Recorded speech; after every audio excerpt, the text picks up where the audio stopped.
Live mula sa CLTV 36 Studio. CLTV 36 News. Maya Pabengi, Pampanga, magandang gabi, Central Luzon. Ako po si JM De Jesus at oras na para sa mga maiinit na balitang Central Luzon ngayong Lunes, June 9. Classroom shortage sumalubong sa pagsisimula ng Brigada Eskwela.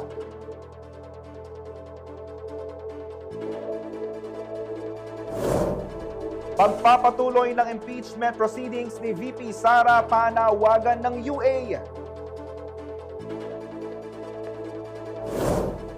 Higit 68,000 pesos na halaga ng shabu na kumpiska sa Mabalacat drug sting.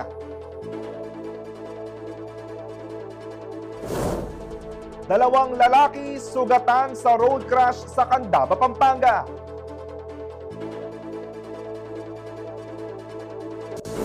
At Kapampangan Culture at Cuisine, tampok sa museo at Mangan 2025.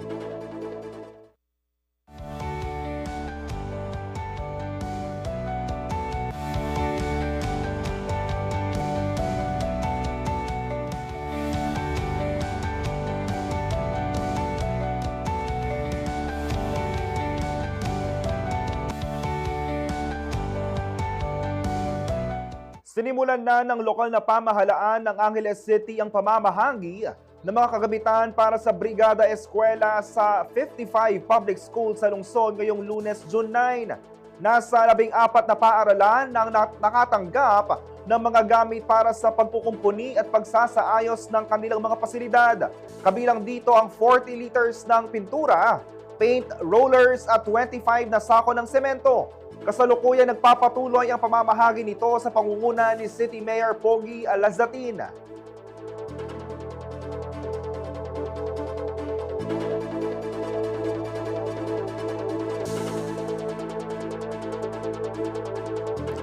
Samantala, buhay ang diwa ng bayanihan sa Dolores Integrated School sa City of San Fernando, Pampanga, kasabay ng kick-off ng Brigada Eskwela 2025 ngayong Lunes, June 9. Bit-bit ang cleaning materials, kanya-kanyang linis sa mga nakiisang guro, estudyante at magulang sa mga kagamitang na stock matapos magsara ang school year 2024-2025.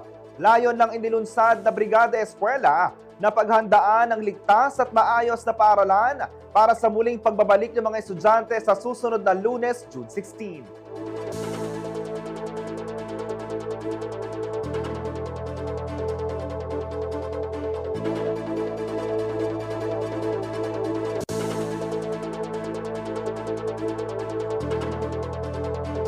Samantala, sa opisyal na pagsisimula ng Brigada Eskwela ngayong araw, ngunit kinakaharap pa rin ng Central Luzon ang hamon sa kakulangan ng mga silid-aralan sa mga paaralan. Sa datos sa Department of Education o Region 3, noong 2024, tinatayang nasa 13,344 ang mga classroom backlog sa Central Luzon. Bagay na nais tugunan ng taunang Brigada Eskwela, kung saan nagtutulungan ang mga guro, magulang, estudyante at volunteers sa paglilinis at pagsasaayos sa mga paaralan bago ang pasukan. Bagamat mainam at mas mababa sa national standard ang average classroom to student ratio na 1:35, may mga paaralan pa rin umaabot sa 1:45 hanggang 1:150. Lalo na sa mga Schools Division Office na mataas ang populasyon ayon sa DepEd Region 3, Regional Director Ronnie Malyari. Una nang inanunsyo ni Education Secretary Sani Angara ang pangangailangan tugunan ng mahigit 159,000 na classroom backlog sa buong bansa na tinatayang madadagdagan pa ng 10,000 kada taon. Layo ng Brigada Eskwela na hindi lamang linisin ng mga silid-aralan, kundi muling buhay ng bayanihan para sa mas maayos, ligtas at handang mga paaralan sa pagbubukas ng klase.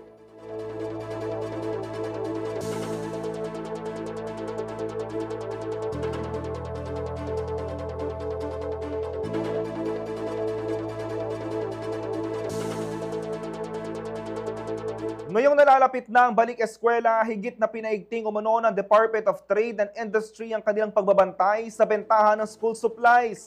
Ayon sa ahensya, may ilang presyong tumaas, meron din namang bumaba. Si MC Galang ang may balita. Sa nalalapit na pagbubukas ng school year 2025 to 2026 sa susunod na linggo, mas pinahigpit ng Department of Trade and Industry o DTI ang pagbabantay sa presyo at bentahan ng mga gamit pang eskwela. Ayon kay Nathaniel Samson, Consumer Protection Division Chief ng DTI Central Luzon, bagamat may mga nagsitaasang mga presyo, mayroon din umanong bumaba at nanatili lang sa dating halaga.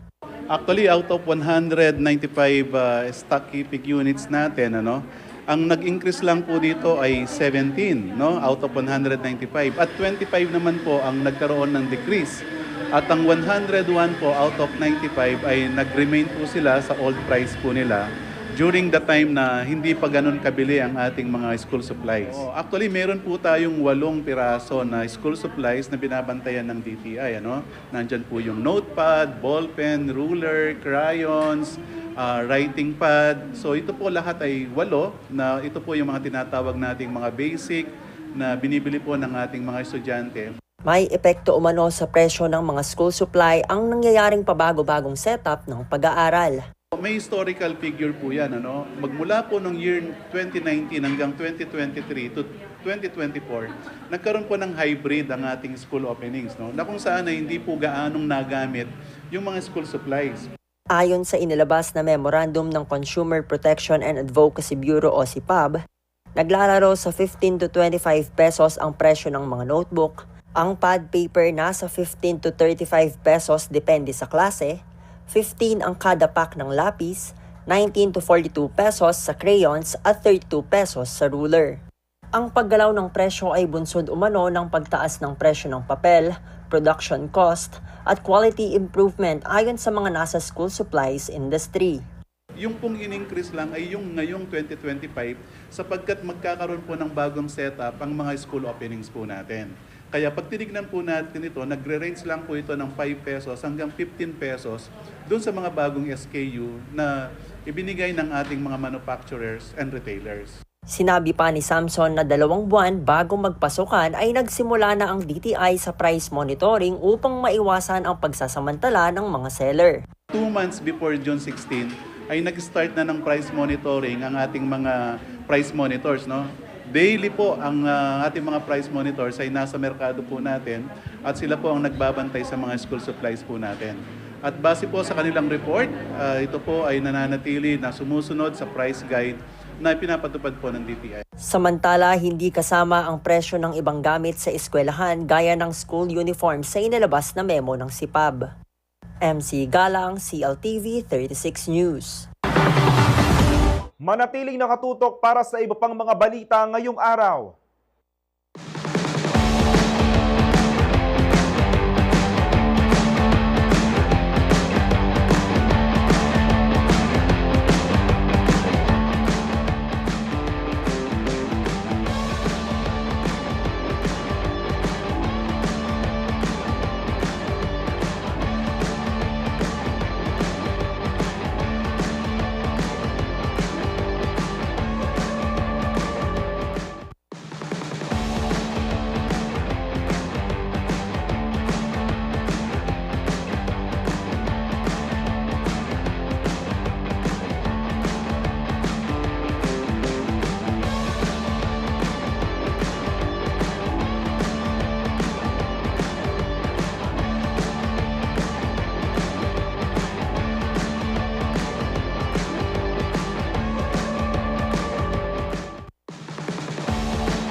God, ano to?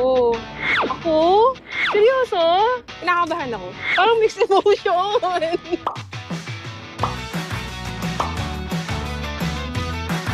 Pinapagawa nila tayo ng travel and tourism vlog. At parang kinakabahan ka. Doon na lang di ako nagkape. Siyempre, gusto ko yung can't say no ka na. G? G? G? G? G? G? Nawala ako.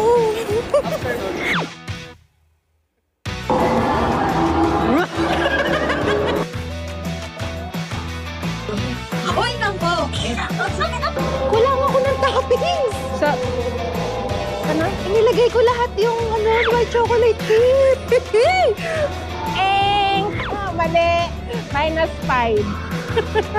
Parang lahat na lang. Paano yung kapag kumuha ka ng bill?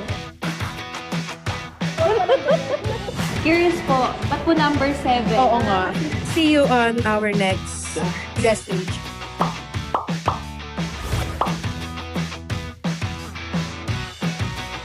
Tuwing Lunes, panoorin ang mga pelikula mula sa ating mga lokal na direktor at student filmmakers. Simula 3:00 ng hapon, abangan ng Open House Kino, tampok ang mga dekalidad na pelikulang pupukaw sa inyong puso at magmumulat sa inyong diwa. At pagsapit ng 3:30 ng hapon, samahan kami sa Crucian Film Festival. Tampok ang iba't ibang istorya ng mga estudyante ng Holy Cross College na tiyak kagigiliwan ng lahat. Tuwing Lunes, Open House Kino, 3:00 ng hapon, at Crucian Film Festival, 3:30 ng hapon. Dito lamang sa CLTV 36. Nais naming iparating at ibahagi ang aming saya. Dahil nanalo ng 3 awards ang CLTV 36 sa 19th UPLB Gandingan Awards. Tagahabi ng kasaysayan para sa bayan. Yan ang naging tema ng nasabing kompetisyon. Nanalo ng Most Development-Oriented News Story ang Malaya Lolas Muling Panawagan, Most Development-Oriented Online Short Form Video ang Pinatubo Eruption 33rd Anniversary, at Most Oriented Talk Discussion Program ang So to Speak Malaya Lolas. Isang paalala ng katatagan, pagkakaisa at pag-asa ng mga Kapampangan. Luwit ka CLTV 36 and lungit po ang Gandingan. Thank you po. Balen at balita ng CLTV 36. Itong award na ito ay inspirasyon mo para sa amin sa kabila ng pagkatake ng mga trolls at pagtawag na bias pag hindi nagustuhan yung mga balita na aming itabalita sa kabila ng mga totohanan at pagprosesong pagdambat sa aming tungkulin. The most development-oriented talk or discussion program ay ang So to Speak Malaya Lolas ng CLTV 36. Itong aming programa ay handog po namin sa kanila at sa lahat po ng ating mga kasamang naninindigan at tumutulong po sa mga inabuso at patuloy na nagbabalita po ng katotohanan. Makakaasa po kayong patuloy ang paghahatid ng CLTV 36 ng mga napapanahon at mahalagang balita at pagbibigay ng mga makabagong programa para sa inyo. Taos puso po kaming nagpapasalamat sa inyong walang hanggang suporta at pagtangkilik sa CLTV 36.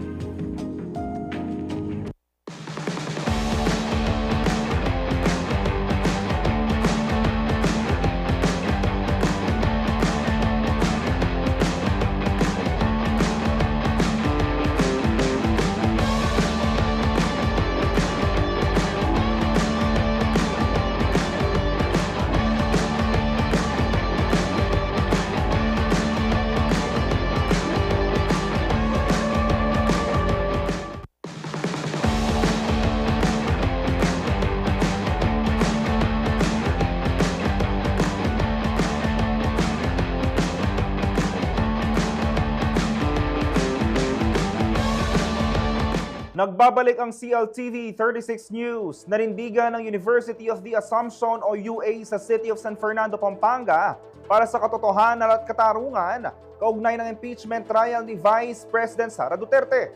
Sa inilabas nilang pahayag nitong Linggo, June 8, nanawagan ng UA sa mga lider ng bansa na pairalin ang integridad at paggalang sa konstitusyon ng Pilipinas. Hinimok din ng pamantasan ng Senado na ipagpatuloy ang proseso ng impeachment bilang tungkuling politikal at moral. 4 na buwan nang nakabinbin sa Senate ang impeachment ni VP Sara. Pansamantalang ipinagpaliban ng Senado ang dapat sana'y unang pagbasa nito noong June 2 sa pagbabalik nila matapos ang recess. Iniurong ito sa June 11 upang bigyang prioridad ang pagdinig sa mas mahalagang panukalang batas.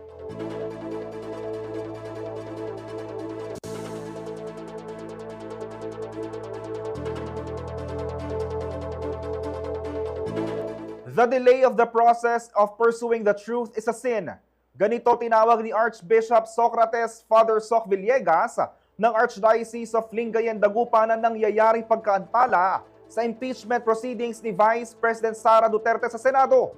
Sa inilabas na mensahe ni Father Soc ngayong Lunes, June 9, iginiit ng Arsobispo na may tuturing bilang kasalanan laban sa ustisya ang ginagawang pagpapaliban o pagbasura sa impeachment trial.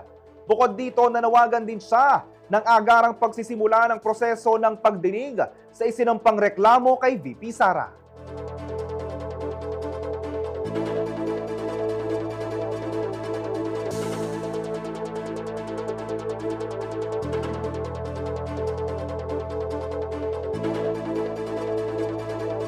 Sa ibang balita, natimbog sa isinagawang buy-bust operation ng 4 na individual matapos maaktuhan sa loob ng isang makeshift drug den sa Barangay Dau, Mabalacat City, Pampanga nitong Biyernes, June 6. Arestado ang drug den operator na si alias Long, 40 anyos sa kasamang 3 niyang mga kasabwat na sina alias July, 37 years old, Che, 23 years old at Johnny, 30 years old. Nakumpiska mula sa mga sospek ang 5 piraso ng plastic sachets na naglalaman ng 10 gramo ng droga na tinatayang nagkakahalaga ng higit 68,000 pesos, assorted sniffing paraphernalia at ang buy-bust money na ginamit sa operasyon. Ang operasyon ay pinangunahan ng Philippine Drug Enforcement Agency o PDEA, Pampanga, Tarlac, Katuwangan Lokal na Kapulisan. Maharap sa kasong paglabag sa Comprehensive Dangerous Drugs Act of 2002 ang mga sospek.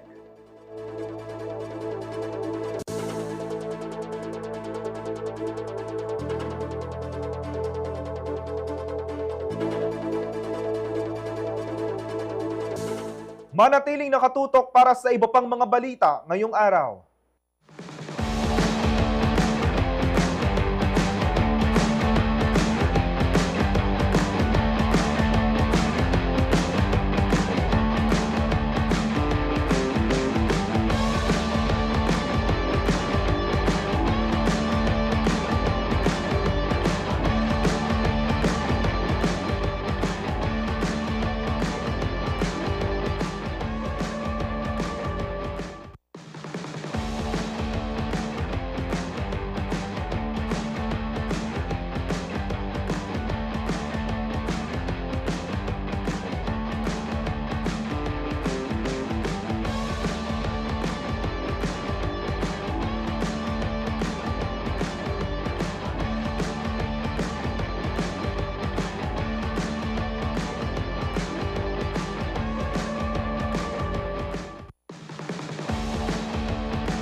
Nagbabalik ang CLTV 36 News. Nanawagan si Senate Minority Leader Coco Pimentel III na agaran ng simula ng Senado ang impeachment trial laban kay Vice President Sara Duterte. Sa kanyang privilege speech sa Senate session ngayong Lunes, June 9, hinikayat ni Pimentel ang kapulungan na isantabi muna ang mga kasalukuyang gawain at umakto bilang impeachment court. Sinuportahan naman ni Senador Risa Hontiveros na kapwa niya miyembro ng Senate Minority ang naturang motion. Iginiit ni Pimentel na panahon na para manumpa bilang presiding officer ang Senate President na si Cheese Escudero para pangunahan ang mga proseso ng paglilitis. Bahagi rin ng kanyang panukalang pagbuo ng isang impeachment trial calendar at pagtukoy ng araw ng pagbasa at presentasyon ng Articles of Impeachment. Samantala, pinuna naman ni Senator Alan Peter Cayetano ang iba't ibang institusyong naglalabas ng pahayag at tila nagmamadali upano sa proseso ng Senado.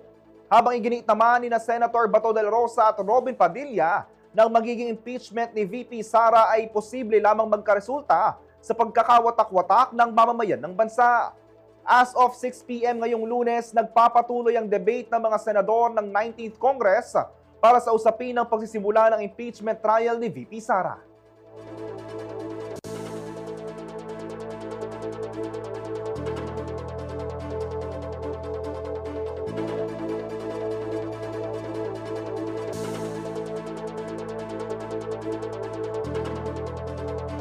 Sa ibang balita, nadiskubre ng 29 na lokal na mangingisda ang 588 vacuum-sealed transparent plastic packs na naglalaman ng hinihinalang shabu at may timbang na halos 587.88 kilograms sa mga dalampasigan ng Pangasinan nitong Huwebes at Biyernes, June 5 and 6.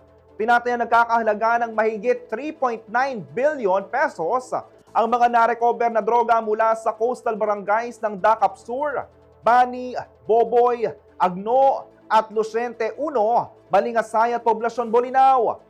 Agad namang isinurrender ang mga ito sa Philippine Drug Enforcement Agency o PDEA, Philippine Coast Guard, Philippine National Police, Philippine Navy at National Bureau of Investigation.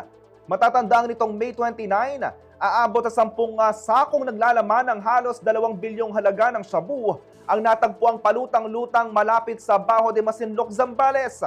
Bagamat inalampa ng mga otoridad ang pinagmulan ng iligal na droga, tuloy-tuloy naman umano ang pagpapalakas ng kanilang operasyon upang maiwasan ang paggamit ng ating karagatan bilang dropping at transshipments point ng droga sa bansa.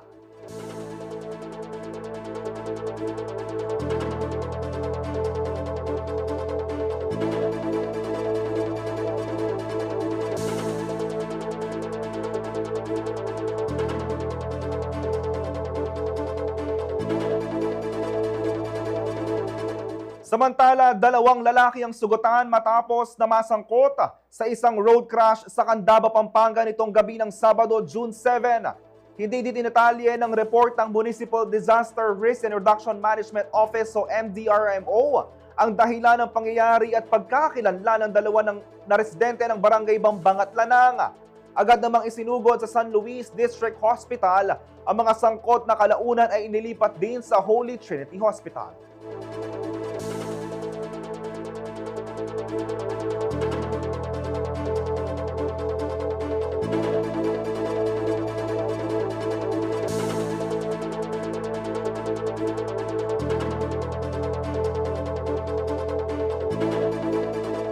Samantala, nasabat ng Criminal Investigation and Detection Group o CIDG ang tinatayang mahigit sa 307 million pesos na halaga ng imported na asukal sa magkakahiwalay na operasyon sa 3 bodega sa Meycauayan City, Bulacan nitong Biyernes, June 6. Ayon kay CIDG Officer in Charge Colonel Rani P. Hachuela, umabot sa 95,568 na sako ng asukal ang kanilang natuklasan sa loob ng mga bodega na matatagpuan sa isang industrial park sa Barangay Perez. Ipinagbabawal aniya ang pag-iimbak ng mga agricultural products gaya ng mga asukal dahil may negatibong epekto umano ito sa presyuhan sa merkado at maaaring magdulot ng artificial shortage. Isinagawa ang operasyon sa bisa ng search warrant sa tulong ng Department of Agriculture, Inspectorate Enforcement at ng Sugar Regulatory Administration. Katuwang din dito ang iba pang unit ng pulisya sa Bulacan. Binigyan diin ni Atsuela na ang pagkakasabat ng malaking halaga ng asukal ay mahalagang hakbang upang mapigilan ng hoarding at economic sabotage. Maharap ang mga sangkot sa kasong paglabak sa Republic Act No. 10845 o Anti-Agricultural Smuggling Act of 2016.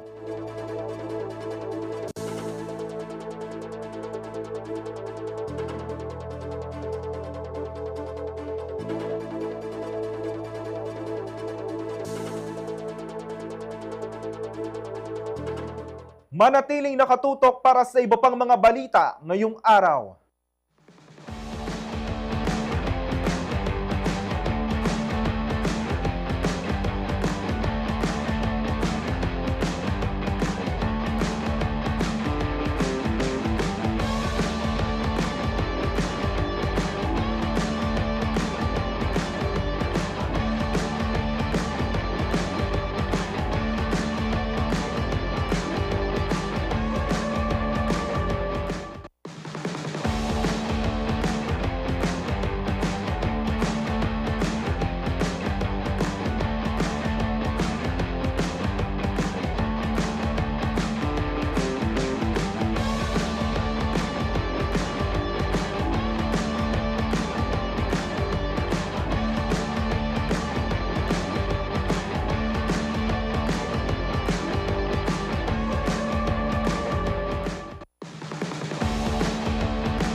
God, ano to? Ako? Seryoso? Kinakabahan ako. Parang mixed emotion.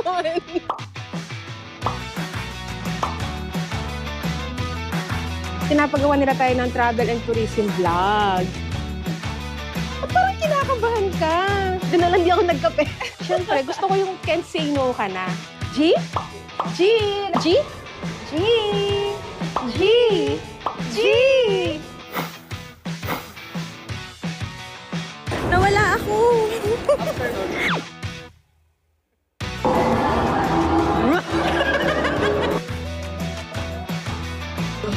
Hoy, nangko! Kulang ako ng toppings. Nilagay ko lahat yung white chocolate chip. Mali. -5. Parang lahat na lang. Paano yung kapag kumuha ka ng beer? Curious po, ba't po number 7? Oo nga. See you on our next guest stage.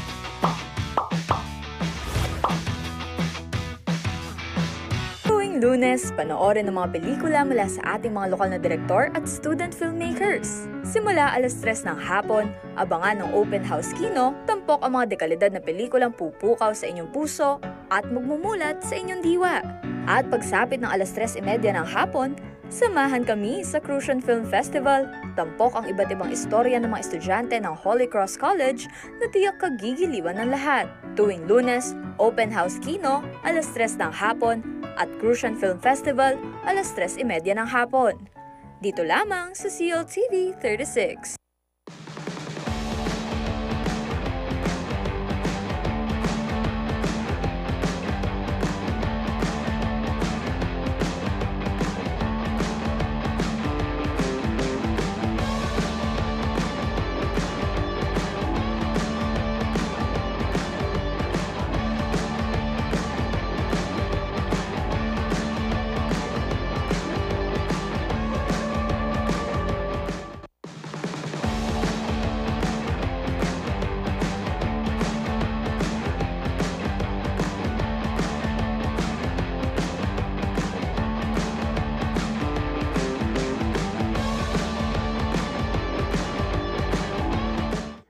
Nagbabalik ang CLTV 36 News. Updated na ang listahan ng ilang health products na exempted sa value-added tax alinsunod sa Section 12 ng Republic Act No. 11534 o Corporate Recovery and Tax Incentives for Enterprises o CREATE Act.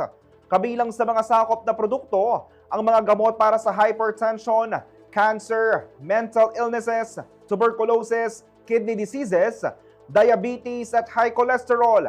Ayon sa Food and Drug Administration o FDA, naipasa na nila ang buong bagong listahan sa Bureau of Internal Revenue o BIR, Bureau of Customs BOC at Department of Trade and Industry o DTI bilang bahagi ng implementasyon nito.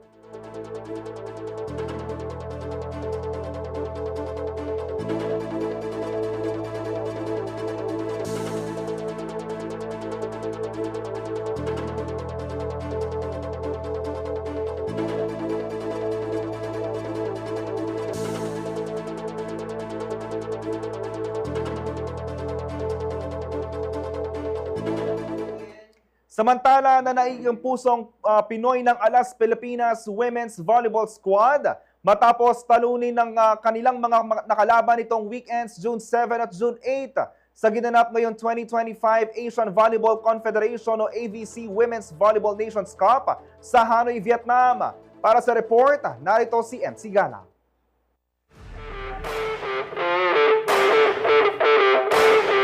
Wagi ang Alas Pilipinas volleyball team sa kanilang magkasunod na laro sa Asian Volleyball Confederation o AVC Women's Volleyball Nation Cup 2025 na kasalukuyang ginaganap sa Hanoi, Vietnam. Pinatunayan ng batang kupunan na kaya nilang makipagsabayan sa mga experienced teams mula sa iba't ibang bansa. Dinaig lang naman ng national squad ang Mongolia sa straight sets sa scores na 25-18, 25-16 at 25-14 nitong Sabado, June 7. Pinangunahan ng kanilang wing spiker na si Vanny Gandler na kumamada ng 16 points na galing sa 13 attacks, 2 service aces at 1 block. At kanilang kapitan na setter Gia Morado de Guzman na nagtala ng 10 excellent sets. Samantala, hindi rin umubra sa Pinay Volleybells ang Indonesian team na kanilang nilampaso sa kanilang 4-setter match nitong linggo, June 8, sa scores na 22-25, 25-23, 25-13 at 28-26. Ito'y kahit pa na sideline ng isa sa kanilang ace player na si Alyssa Solomon dahil sa minor injury matapos makapagtala ng 17 puntos galing sa 10 attacks, 4 blocks at 3 aces. Kumamada rin si Angel Canino na may 17 points at Bella Belen na nakapagtala ng 12 markers. Dahil sa kanilang dalawang sunod na panalo sa AVC Nation Cup, umangat sa 47th spot ang Pilipinas sa Volleyball World Ranking. Susunod naman na makakaharap ng koponan sa Pool B ang Iran ngayong Lunes, June 9, New Zealand sa Miyerkules, June 11 at Kazakhstan sa Huwebes, June 12. MC Galang, CLTV 36 News. Samantala, congratulations sa Alas Pilipinas sa kanilang panalo or 4-set win kontra Iran na katapos lamang. Samantala, isang makulay at makasaysayang pagdiriwang ang isinagawa sa Museo ni Angeles itong Sabado, June 7 bilang bahagi ng pre-celebration ng 127th Philippine Independence Day. Tampok sa first ever museo at mga event ang makabuluhang pagtatampok ng kasaysayan at kulturang Kapampangan sa pamamagitan ng pagkain at pamana. Ang ibang detalye alamin sa report ni MC Galang. Naging makulay at makasaysayan ang idinaos na pre-celebration ng 127th Philippine Independence Day sa kauna-unahang museo at mangan na ginanap sa Museo ng Angeles nitong Sabado, June 7. Inorganisa ni Hermano Mayor Avelino Antonio, isang Kapampangan advocate at tagapagtaguyod ng kultura, ang nasabing event na layong palaganapin ang kamalayan ukol sa kasaysayan ng bansa at ang mayamang kultura ng mga Kapampangan. Ibinida sa programa ang ilan sa mga Kapampangan dish at heirloom recipes na napagsalin-salin sa iba't ibang henerasyon, kabilang narito ang umba, kalderetang kambing, kilayin na may labanos, paradadas at iba pa. Ayon kay Antonio, bukod sa pagtatampok sa kulturang Kapampangan, target din ng inulunsad niyang event na ipaalala sa lahat, lalo na sa bagong henerasyon, ang kahalagahan ng pagbabalik tanaw sa ugat ng pinagmulan. Ang purpose ko and aim sa event na ito, museo at mangan, ay para magkaroon ng awareness yung mga tao, all ages and all generations, especially the young. Napansin ko sa mga bata ngayon, no, wala na silang self-identity sa kanilang pipumpunan or pinagmulan. Para sa akin kasi yung modernization, di natin masastop yan. Kailangan natin sa development. Pero aside from development, dapat nalalaman mo rin kung saan ka nang galing, kung saan yung heritage mo and culture. And all cultures may pagkain dyan. So it's through food, that's the easiest way that we can promote our own cultures. Samantala, kaugnay sa hindi pag-aproba ni Pangulong Ferdinand Marcos Jr. sa panukalang batas na naglalayong kilalanin ang lalawigan ng Pampanga bilang culinary capital of the Philippines, naniniwala aniya si Antonio na hindi lamang Pampanga kundi buong Kapampangan region ang dapat na makilala sa larangan ng pagkain at pagluluto. Kasi merong mga Kapampangan outside Pampanga na magaling magluluto rin. So I think being the culinary capital, it's not only Pampanga but the whole Kapampangan region. Dinaluhan ng ilang kilalang personalidad sa Pampanga at karatig probinsya ng Central Luzon ang naturang selebrasyon na isang hakbang upang ipagdiwang hindi lamang ang kasarinlan ng bansa, kundi pati na rin sa mga pamanang kultura na patuloy na nagbibigay buhay sa bawat henerasyon. MC Galang, CLTV 36 News. Para sa ulat panahon, alamin natin kay Rainier Agas, weather specialist ng Pag-asa Clark Synoptic and Airport Station.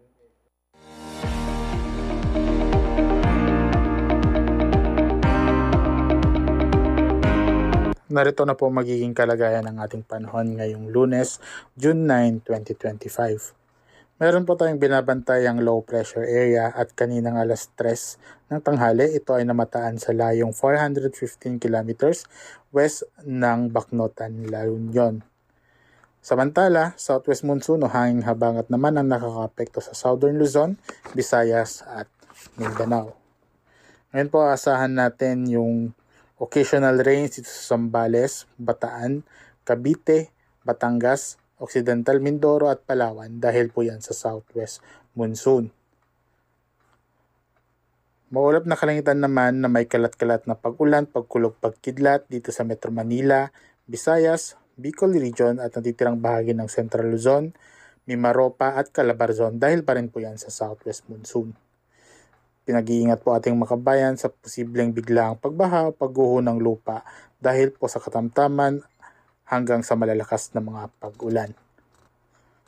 Samantala sa Mindanao naman, bahagyang maulap hanggang sa maulap na kalangitan na may tsansa lamang po ng mga pag-ulan o pagkulog pagkidlat dahil pa rin po yan sa southwest monsoon. At sa natitirang bahagi ng Luzon po, bahagyang maulap hanggang sa maulap na kalangitan na may tsansa lamang din po ng mga pag-ulan, pagkulog, pagkidlat dahil naman po sa localized thunderstorm. Pinag-iingat pa rin po ating mga kababayan sa posibleng biglaang pagbaha o pagguho ng lupa kapag meron naman po tayong mga severe na mga thunderstorms. At yan po ang latest dito sa Pag-asa Clark. Ako po si Rainier Agas, nag-uulat.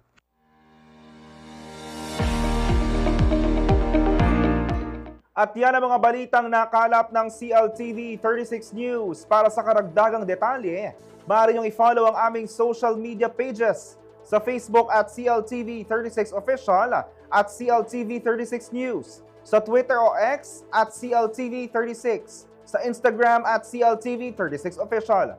Kung nais niyong balikan ang mga programa ng CLTV, pwede niyong bisitahin ang aming YouTube channel CLTV 36 Official at ang aming website www.cltv36.tv.